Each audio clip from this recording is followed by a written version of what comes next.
Hi you guys, welcome back. So last week we didn't have a video, but this week, well we have a video. Okay, so let's keep it real. It was a very tough week. I did not hear from the Lord this past week, so there was no video on last Tuesday. It's just, I think I've been, I don't want to say I'm going through things. Like, I mean, we all go through things, but discouragement is real. Discouragement hit hard this week. It just so much. I don't know. But here we are. We're starting fresh. I have a really cool video for you guys today. At least for me, I think it's cool because it's like awesome.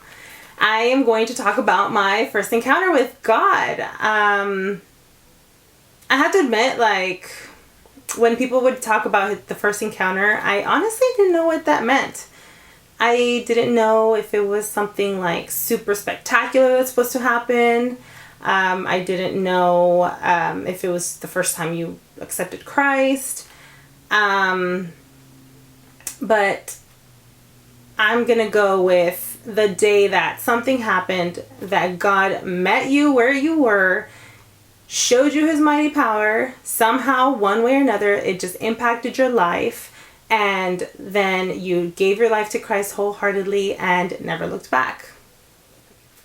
Anyway, today I'm going to talk about my first encounter with Jesus. I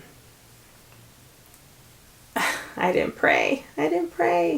Okay. I'm really excited to talk to you guys about this because I haven't had an experience like this since, but I've had other experiences. But today I'm going to stick to pretty much my first encounter and the things leading up to it, and just, kind of the story around it. And this goes pretty much in the timeline of when I came to Christ. So it's kind of going in order. But I'm very excited, and I hope you guys are too.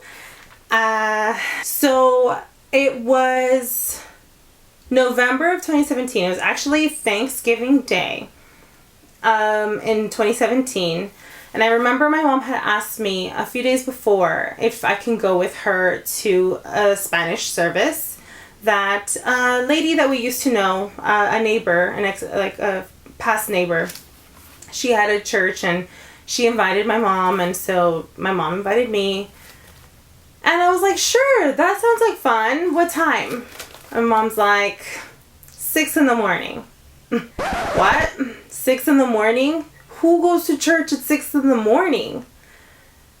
Well, we went to church at 6 in the morning. Oh my goodness.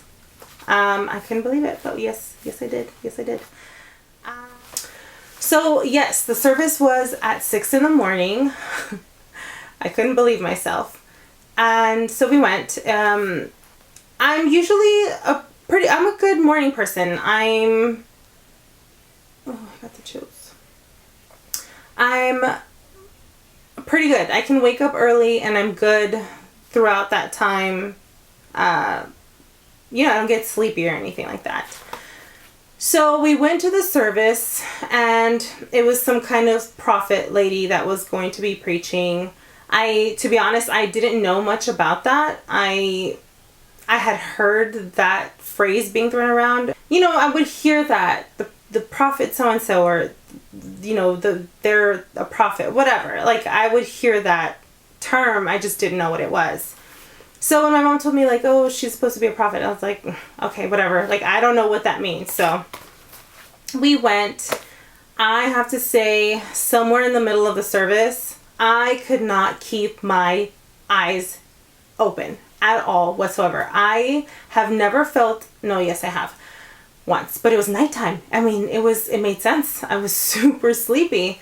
This was in the morning, and it hit me hard. And I just wanted to leave. I was like, I am so tired. I cannot keep my eyes open. I can't stay. I have to go. I'm going to fall asleep and start snoring in front of everybody here. I can't. And I was just praying because I didn't know what to do. I was like, God, why am I so sleepy? Remove this. Like, tell her to hurry up and so she can start calling people and, you know, there could be some activity going on because I am falling asleep. Little did I know that the enemy attacks that way. I came to learn that after. That day, you know, as we got there, during service, I can't remember, to be honest. I don't remember if it was right before we went into service or during service before the whole sleepiness happened. But sometime within the service, I remember thinking to myself, it could have been right before the altar call. I don't remember the exact time. But I remember thinking to myself, you have to open your heart to him. You have to open your heart to him. You have, like, that's just what I could think of. You have to open your heart to him. Or you have to give him your heart. Something along the lines, right, of my heart. And I did feel, again, I was so sleepy. I was, like, really tired. And I felt like I wasn't really there that day. It was really weird. And she did the altar call. And I think maybe it was that time because I was struggling to go up. I was like, I don't even know if I should go up. Like, my heart's not even open. Like, why should I even go? You know, all those kind of, like, things that go through your mind of unworthiness and, like, what's the point? So she did the altar call.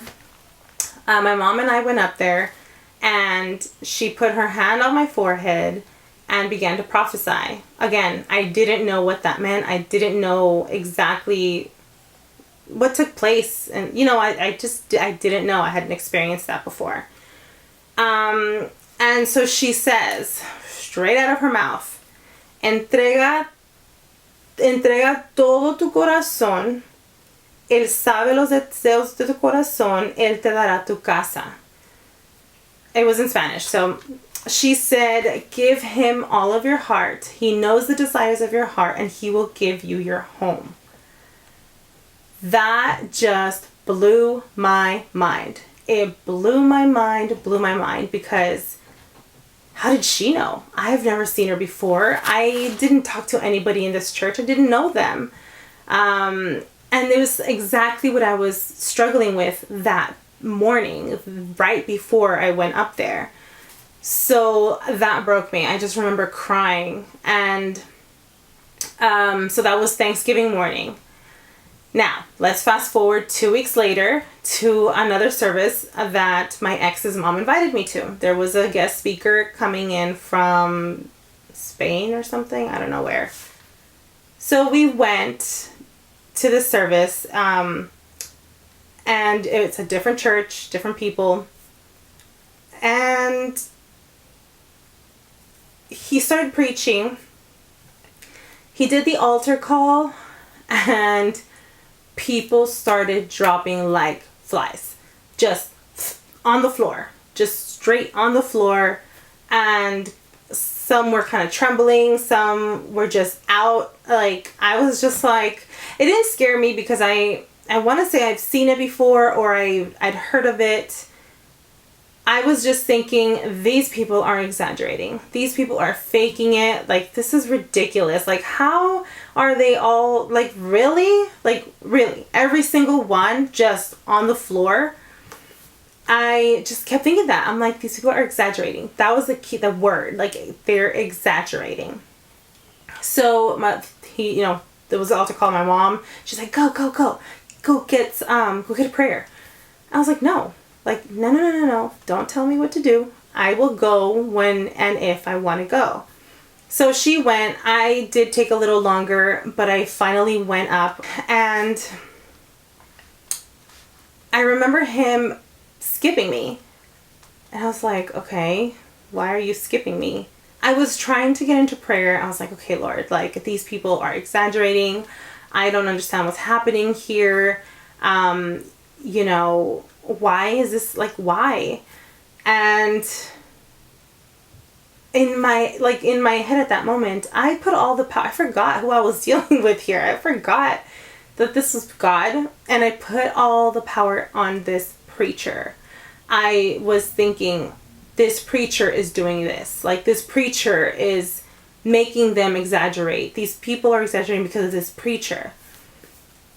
And so he had skipped me. I was just like, what's wrong? Like, why are you skipping me? He comes back to me, and my hands, I believe, were like kind of, I don't know if they were down or lower on my side, and he kind of gets one of my wrists and he makes me put my hands higher up. And so I remember kind of peeking because I was like, I don't want him, you know, like he's not touching me, right? So I put my hands up higher. He lets go. I kind of peek, and then I bow my head and I start praying. And I was like, he's not gonna knock me down. Like, I will not fall. This is not real. I will not fall. And so he blew air. If you guys aren't really like, if you've never seen this happen, like, it just kind of sounds funny. Like, he blew air in my face pretty much, and nothing happened. Nothing happened. I didn't move. I didn't flinch. Nothing. I mean, my eyes were closed, but nothing happened. So I was like, And, you know, inside, I was like, that's what I thought. Like, nothing happened. This is just fake. This is an exaggeration. So then he continues praying and blows again. On that second blow, I kid you not, like, I kind of took a step back. Not a complete step, but like, I kind of swayed. And I remember, I even think I shook my head, like, no, this didn't happen. And so I regained, like, my balance, and I stood firm. I locked my knees, you guys. I remember thinking specifically, lock your knees. You're not going to fall. Lock your knees. So I locked my knees, and he blew a third time. And on that third blow, like, my legs became non-existent. Next thing I knew, I was flat on my behind on the floor. Now, I didn't fall back the way everybody else was falling, like flat on their backs, but I fell flat on my butt. Like, my legs just gave out. Like, they just gave out. I had no legs for like a split second. It was the most incredible thing that I had ever experienced. Here we go.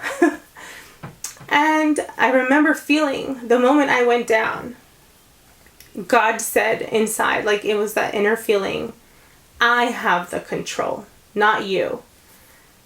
And I remember just being in shock. I like opened my eyes. I'm on the floor. My ex's mom is behind me praying, you know, giving glory to God and just praying over me. And I was like, I was in shock. I was like, I cannot believe this just happened. This just happened.